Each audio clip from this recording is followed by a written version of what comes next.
तो आज की जो क्लास है ना साइंस की, वो हमारी न्यूमेरिकल्स बेस्ड है ना। Force and laws of motion हम पढ़ रहे थे, ठीक है ना। हमने इसका law of conservation of momentum कर लिया था, यस और नो? बताओ सब लोग।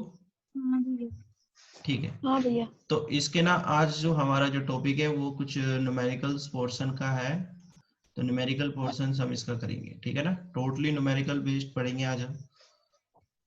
तो स्टार्ट करते हैं, सबसे पहला वाला न्यूमेरिकल, ठीक है। तो लिखना पहला question, what force would be needed what force would be needed to produce an acceleration of 4 meter per second square in a ball of mass 6 kg। ठीक है ना। क्वेश्चन आप सब लोगों ने लिख दिया। What force would be needed, है ना, कितनी फोर्स की जरूरत होगी to produce an acceleration of 4 meter per second square in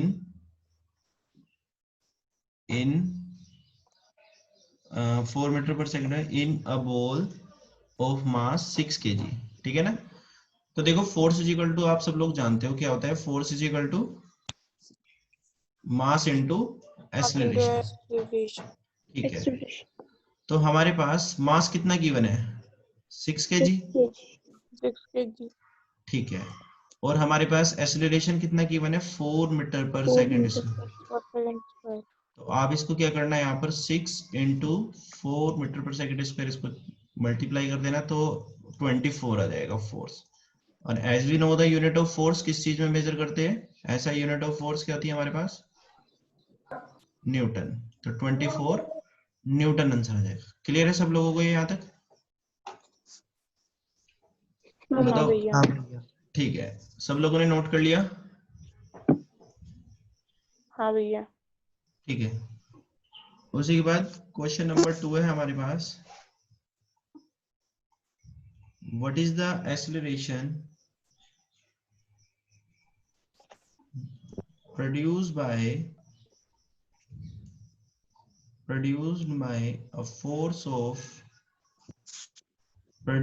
a force of 12 Newton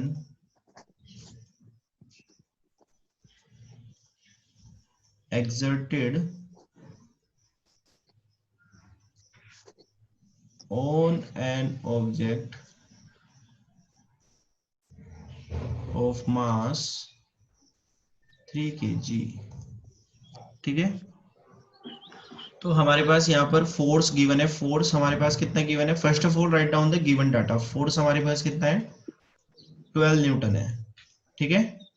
हाँ भैया। और मास कितना गिवन है, 3 kg। 3 kg। मास हमारे पास 3 kg हो जाएगा। और what we have to find, acceleration. Acceleration के सामने क्वेश्चन। तो आप लोग सब लोग फॉर्मूला तो जानते ही है, फोर्स इज इक्वल टू क्या होता है, मास इनटू एक्सीलरेशन। तो फोर्स की जगह फोर्स पुट करना, मास हमारे पास 3 है और एक्सीलरेशन आप फाइंड आउट नहीं कर सकते। एक्सीलरेशन कितना जाएगा, ये 12/3 हो जाएगा। तो एक्सीलरेशन की वैल्यू आएगी हमारे पास 4 मीटर पर सेकंड स्क्वायर। ठीक है ना। यूनिट का थोड़ा ध्यान रखना, एक्सीलरेशन को 4 मीटर पर सेकंड स्क्वायर से मेजर करते हैं, ठीक है।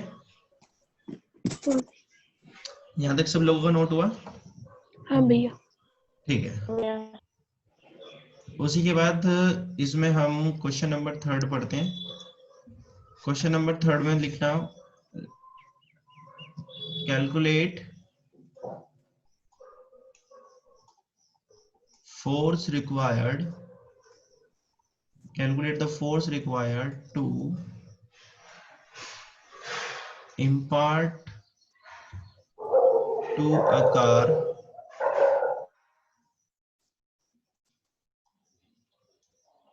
a velocity of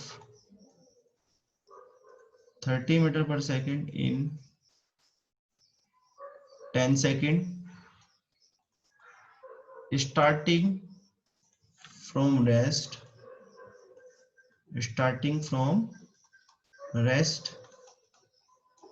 full stop the mass of the car is 1500 kg। ठीक है ना। तो first write down the given data, इसमें हमने बोला गया है वैसे कैलकुलेट द फोर्स, हमें क्या फाइंड आउट करनी है, फोर्स फाइंड आउट करनी है। ये बात तो कंफर्म हो गई।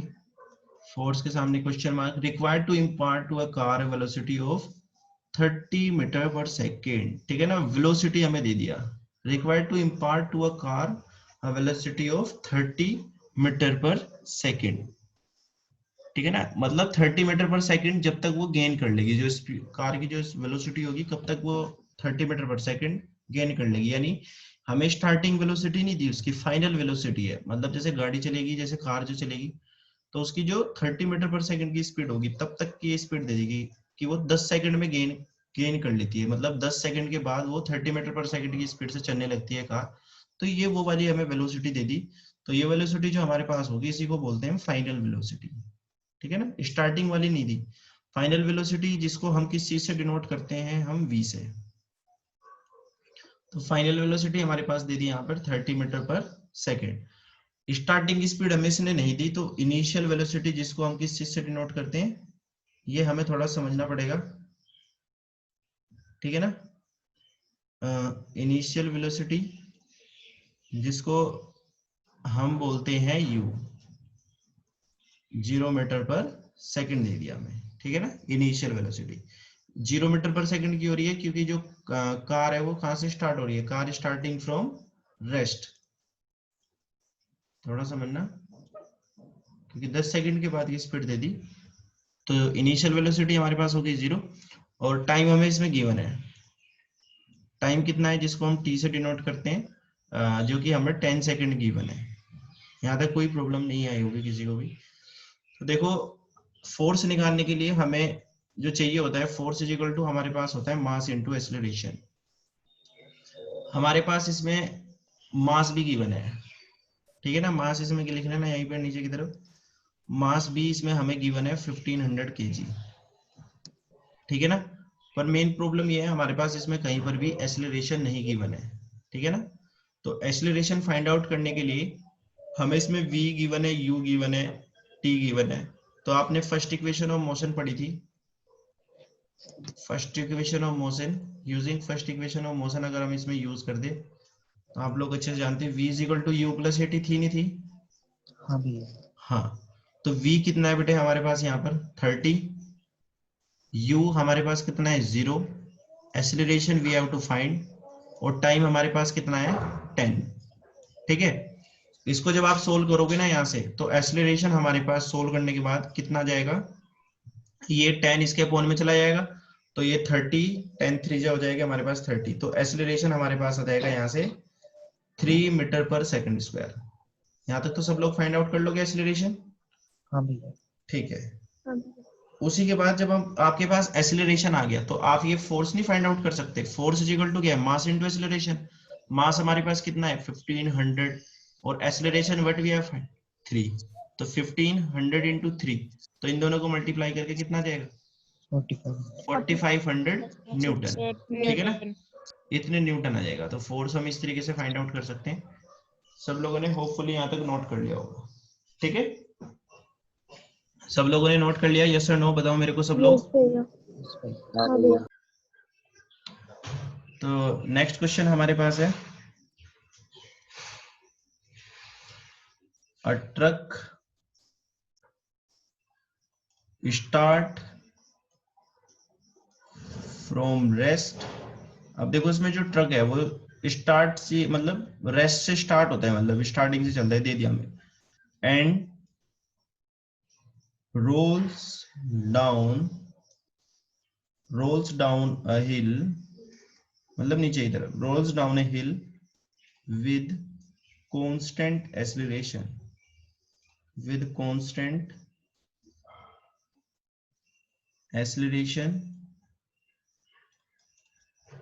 it travels a distance of 400 meter in 20 seconds. Find its acceleration. Find its acceleration. फिर उसने बोला full stop. Find the force. Find the force acting on it if its mass is 7 metric ton. 7 metric ton. तो इसका हमें मास हमें जो दे दिया वो 7 मेट्रिक टन दे दिया. ठीक है ना. जब मेट्रिक टन को हमें केजी में बनाना होता है तो मैंने आपको पहले भी बताया था, तो 7 इंटू इसको 1000 से मल्टीप्लाई कर देते हैं तो ये हो जाएगा हमारे पास 7000 केजी. मेट्रिक टन को हमने कन्वर्ट कर लिया. ठीक है ना. तो सबसे पहले इसमें हमें क्वेश्चन को रीड करना है वापस. तो देखते हैं. A truck start from rest and roll down a hill with constant acceleration if it travel a distance of 400 metre. तो डिस्टेंस ट्रेवल को हम एस से डिनोट करते हैं. ठीक है ना. जो कि हमें कितना दिया 400 मीटर दे दिया. ठीक है ना. स्टार्ट फ्रॉम रेस्ट, तो इनिशियल जो वेलोसिटी है, जो इनिशियल स्पीड है इसकी, इनिशियल स्पीड या इनिशियल वेलोसिटी जिसको हम u से डिनोट करते हैं, वो कितना दे दिया हमें 0. ठीक है ना. क्योंकि इसके ब्रैकेट में लिख देना स्टार्ट फ्रॉम रेस्ट. फिर उसी के बाद इसमें हमें टाइम भी दे दिया 20 सेकेंड. और what we have to find it's acceleration. तो एक्सीलरेशन हमें इसमें फाइंड आउट करना है. एक्सीलरेशन के सामने हमने क्वेश्चन मार्क. तो देखो एक्सीलरेशन हमारे पास एस भी है, यू भी है, टी भी है. तो as we have discuss the second equation of motion according to second equation of motion. second equation of motion क्या थी हमारे पास? S equals to ut plus half at square. S equal to ut plus half at square. ठीक है ना. हाँ भैया. S हमारे पास कितना है 400. Distance travel we have 400. U कितना है हमारे पास? U बताएगा 0. ठीक है ना. And time what we have 20. भाई देखो U की U 0 है, टाइम भी 20 है, तो दोनों का प्रोडक्ट करेंगे तो ये तो 0 हो जाएगा पूरा. ठीक है. Half. Acceleration we have to find, तो एक्सीलरेशन को A रख रहे हैं T, बट वी हैव 20 और इसका क्या है ऊपर से स्क्वायर. तो यहाँ से आप एक्सीलरेशन फाइंड आउट कर सकते हैं. तो इसको हम आगे की स्लाइड पे करते हैं. जैसे 400 इक्वल टू हमारे पास 0 इंटू 20 हुआ था और प्लस के half A T square, half into A into 20 का स्क्वायर. तो इसको जब हम सोल्व करेंगे तो ये 400, ये तो पूरा का पूरा पोर्शन हमारे पास कितना हो जाएगा 0, क्योंकि इसकी मल्टीप्लाई 0 के साथ हो जाएगी तो 0 हो जाएगा. बचा पास हमारे पास हाफ इंटू ए इंटू कितना हो जाएगा ये 400. ठीक है. 400 से 400 रिड्यूस हो जाएगा तो ये इधर जाके मल्टीप्लाई होगा तो ए की जो वैल्यू आएगी वो आएगी हमारे पास 2 मीटर पर सेकंड स्क्वायर. ठीक है ना. इतना सोल्व सबको करना ही आता है. तो एक्सीलरेशन हमारे पास आ गया 2 मीटर पर सेकंड स्क्वायर. तो फोर्स इज इक्वल टू क्या होता है हमारे पास? फिर से मास इनटू एक्सीलरेशन. मास ऑलरेडी हमने मेट्रिक टन को केजी में बना लिया था. ठीक है ना. मास हमारे पास केजी में आ गया था 7000 केजी. सॉरी. तो यहाँ पर हम कितना लिखेंगे 7000 केजी. और acceleration already we have find 2 meter per second. ठीक है ना. तो इन दोनों की मल्टीप्लाई करके कितना आएगा हमारे पास 14,000 न्यूटन. ठीक है. तो फोर्स की वैल्यू आ जाएगी. ठीक है भाई. तो इस तरीके से आप इसकी फोर्स हम कैलकुलेट कर सकते हैं. ठीक है. नेक्स्ट क्वेश्चन है जैसे a force of 5 Newton gives a mass m1 and acceleration of 8 meter per second square and mass m2 and acceleration of 24 meter per second square. What would it gives if the both masses tied together? ठीक है ना. What acceleration, यहाँ पे लिखना what acceleration would it give. what we have to find acceleration we have to find. What acceleration would it gives if the both masses tied together? अगर दोनों masses को हमने एक साथ ऐड कर दिया तो क्या acceleration हमें मिलेगा? तो देखो इसमें हमारे पास पहले वाला इसको हम फोर्स है, पहले वाले केस में जैसे हमें बोला फोर्स हमारे पास कितना दिया 5 न्यूटन दिया, ठीक है ना, gives a mass m1, we don't know what is the mass, ठीक है ना, मास हमारे पास कितना है इसमें m1, जिसको m को हम m1 से, एक्सीलरेशन कितना है हमारे पास 8 मीटर पर सेकंड स्क्वायर, ठीक है ना, एक्सीलरेशन कितना है हमारे पास 8 मीटर पर सेकंड स्क्वायर। तो फोर्स इज इक्वल टू क्या होता है हमारे पास mass into acceleration, as we know. Force हमारे पास इसमें 5 न्यूटन ऑलरेडी दिया हुआ था, तो फोर्स को हम कितना रख रहे हैं 5, m हमारे पास कितना है m1 और एक्सीलरेशन कितना है 8। तो तुम आप भी मेरे को बोलोगे कि भैया जो यहाँ से m1 की जो वैल्यू आएगी वो आएगी 5/8। m1 को हम किस चीज में मेजर करते हैं kg, मतलब मास जो होगी हमारे पास उसकी यूनिट क्या होगी kg, ठीक है ना। तो m1 आगे इतना हमारे पास, फिर उसी के बाद इसने क्या बोला एंड मास m2। जब दूसरे वाला अगर मैं इसमें बात करूं, ये तो हो गया हमारे पास, ये तो इधर हुआ हमारे पास फर्स्ट केस, ठीक है ना। फिर उसके बाद इसमें आता है सेकंड केस। सेकंड केस में उसने क्या बोला मास कितना है हमारे पास m, यानी m को बोला उसने m2, ठीक है ना, एंड एक्सीलरेशन a हमारे पास दे दिया उसने 24 मीटर पर सेकंड स्क्वायर, ठीक है ना। और जो हमारे पास फोर्स है वो कितना रहेगा यहाँ पे, फोर्स हमारे पास सेम रहेगा, फोर्स इसमें कितना है हमारे पास 5 न्यूटन, दोनों के लिए सेम है, ठीक है ना, 5 न्यूटन फोर्स।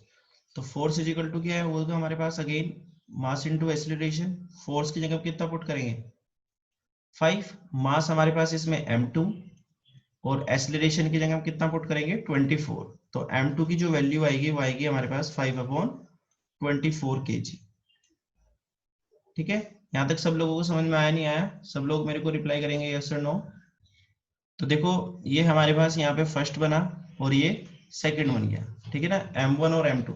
अब उसने लास्ट में बोला what acceleration would it gives if both masses Tide together, दोनों मासेस को अगर एक साथ कर दिया m1 और m2, तो ठीक है ना, तो when both masses Tide together, ठीक है ना, दोनों को क्या कर दिया एक साथ कर देते हैं। तो हमारे पास जो m1 है वो है 5/8, जिसको अगर आप डेसिमल में जब लिखोगे तो वो आएगा हमारे पास 0.625 kg। जो m2 है, m2 हमारे पास 5/24 है, इसको जब आप डेसिमल में लिखोगे तो ये भी आएगा हमारे पास 0.208 kg। तो टोटल मास जो आएगा हमारे पास, टोटल मास आएगा इन दोनों को जब प्लस करेंगे 0.625 प्लस 0.208, केजी में है, तो दोनों को प्लस करके हमारे पास है 0.833 केजी मास आ गया। तो उसी के बाद जो उसमें क्वेश्चन में पूछा है what acceleration, we have to find the acceleration, है ना, acceleration we have to find, force same रहेगा, फोर्स तीनों केसेस में सेम है हमारे पास, ठीक है ना। तो फोर्स इज इक्वल टू क्या होता है हमारे पास मास इनटू एक्सीलरेशन, ठीक है ना। Acceleration we have to find, force हमारे पास 5 ही रहेगा, क्वेश्चन में स्टार्टिंग में बोला गया है। मास दोनों का कंबाइन करने के बाद पूछ रहा है, तो दोनों का कंबाइन करने के बाद मास जो है हमारे पास 0.833 आया और इनटू एक्सीलरेशन, ठीक है ना। जब आप इसको सोल्व करोगे तो ये 5/0.833 हो जाएगा, ठीक है ना, पॉइंट हटा के ऊपर 3 जीरो लग जाएंगे, ठीक है। जब आप इसको डिवाइड करोगे तो ये एक ही, जब आप इसको डिवाइड करोगे 5000 को 833 से, तो ये लगभग आपके पास जो वैल्यू आएगी वो आएगी 0.0024 समथिंग, ठीक है ना। तो आप इसको लिख सकते हो 6, ठीक है ना, 6 kg आप लिख सकते हैं इसको, एग्जैक्ट लिखने के मतलब पूरा मत लिखना, 6.00 दो डेसिमल तक लिखते हैं, तो 6 kg आप इसका आंसर लिख सकते हो, 6 metre per second square, kg नहीं सॉरी, इसको जो हम मेजर करते हैं उसको मेजर करेंगे metre per second square acceleration, ठीक है। तो यहाँ तक सब लोगों को समझ में आया नहीं आया बताओ सब लोग?